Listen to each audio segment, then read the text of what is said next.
Bakunzi ba Generation TV mumeze mute muri iki igitondo cyagenze gute igitondo cyagenze gute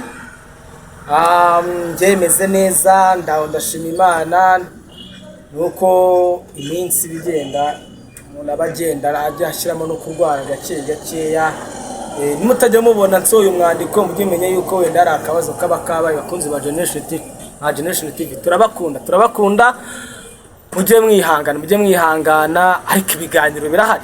ibiganiro kameme birahari Generation TV ni yanyu Generation TV ni yanyu rwose mureke umunsi umwe ntago ari umunsi watuma rwose hagira ikintu kiba gikomeye cyane nkuko bisanzwe kuri uyu munsi unzanwe n'ibintu bigera muri 2 nzanwe n'ibintu bigera muri 2 tugiye kuvugana kuri uyu munsi wa kane ndajijishwe kuri uyu munsi wa kane nzanwe n'ibintu bigera kuri 2 bakunzi ba Generation TV turimo turavuga ubushize nababwiye yuko igikombe cy'isi cyahumuye ibintu rwose bigiye kuryoha ariko amakuru namenye hari amakuru namenye ndibuze kubabwira mu kanya kandi nababwiye yuko njewe ibintu byose uzajya usangana uzajya ubona 5 kuri 5 bare bakunzi ba Generation TV ibintu ngiye kubabwira ni ibintu bigira kuri byose murabirabona ni matatuye hari ahantu tugiye kujya ibintu ngiye kubabwira bitarenze ni ibi ngibi ndavuga yuko ubu ngubu RBA yamaje kuvuga yuko iki gikombe cy'isi yaba kuri RBA yaba kuri TV10 yaba hehe yose ndavuga to na abantu bemerewe kwerekana ino mikino y'igikombe cy'isi niko ibintu bimeze ndababwira yuko RBA ariyo ifite kwerekana iki gikombe cy'isi kabisa RBA niyo ishinzwe kubyerekana niyo ishinzwe kuba yatwumvishwa hanabizi RBA ni cya kinyamakuru kimeze neza cya kinyamakuru kiryoshye cya kinyamakuru ewan ubwose wumva uko vuga ati izi match rwose zimeze neza nuko rero kuri KS2 na TV1 na TV ni RTV na Radio Rwanda niho igikombe cy'isi muzajya mucyumvira cyangwa mu kirebere byamaze kuba confirmed ko niho igikombe cy'isi kizajya cyerekanirwa kinumvirwe nyine ikindi tugiye kuvuga kuri uyu munsi ngiye kubabwira ku kijyanye na transfer ndababwira yuko amakipe yose akomeje gukora transfer haba muri Rayon haba muri APR murabizi bushize ibyo nababwiye no muri Gasogi naho ibintu naho barimo barakora transfer ndababwira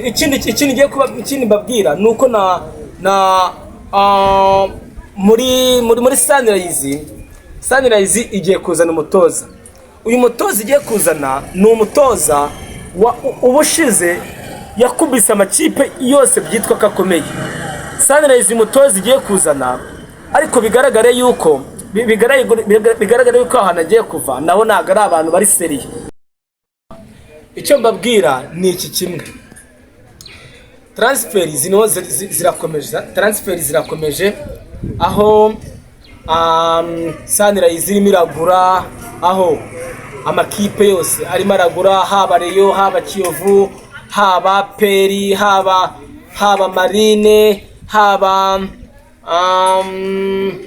amakipe yose muri rusange arimo aragenda agura yitegura umwaka w'imikino murabizi neza ko ejo bundi ikipe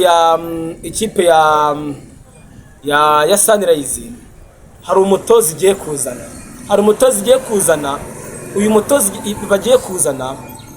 uyu mutoza muri episode y'ejo tugomba kumuganiraho neza tukamuvuga neza tukareba ibyo yakoze kandi uyu mutoza ngiye kuba ejo nzababwira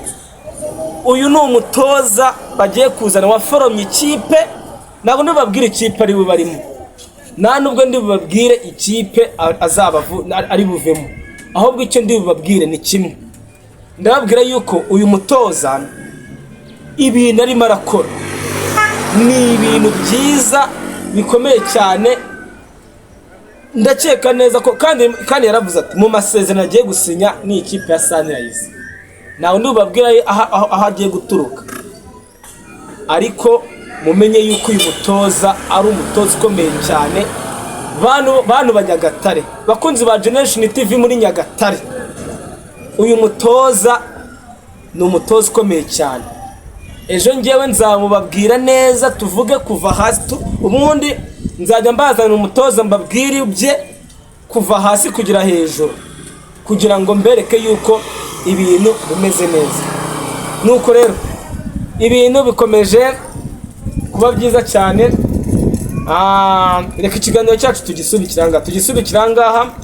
mbibutsa yuko ejo noneho tuzabaruka za ndani zo muri aperi no muri reyo, mbabwira ukuntu byifashe gake. Yamani, it's your boy Dance, umwami w'abastari, umwami w'ibyamamare, umwami utegeka bikaba, byavuga bigakomera, umwami wa YouTube zose, umwami mwiza cyane, uryoshye cyane.